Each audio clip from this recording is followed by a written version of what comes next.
আর আমরা রেডি হয়েছি বেরোবার জন্য, মানে একদম প্রস্তুত হয়ে গেছি। আর বাইরে উঠোনেও বেরিয়ে এসেছি, ওয়েট করছি ক্যাবের জন্য। ক্যাব যতক্ষণ না আসছে ততক্ষণ এখানে একটু ভিডিও করে নিচ্ছি, রোদ পোয়াচ্ছি আর কি। তা মিনিট 10-এর মধ্যে ক্যাব চলে আসবে, আবার আমরা চলে যাচ্ছি মাসির ফ্ল্যাটে। তোমরা হয়তো অনেকে ভাবতে পারো এই 4 দিন আগে আমরা চলে এলাম, আবার যাচ্ছি।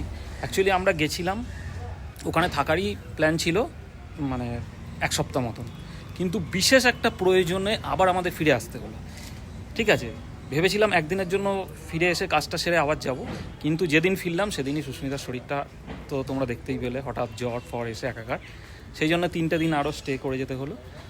এখন শরীরটা অনেকটাই সুস্থ করে তুলেছি, তা সেই জন্য আবার যাচ্ছি। যাওয়ার পেছনেও আরও কারণ আছে, সেটাও তোমরা জানতে পারবে। তা চলো, সাথে থাকো।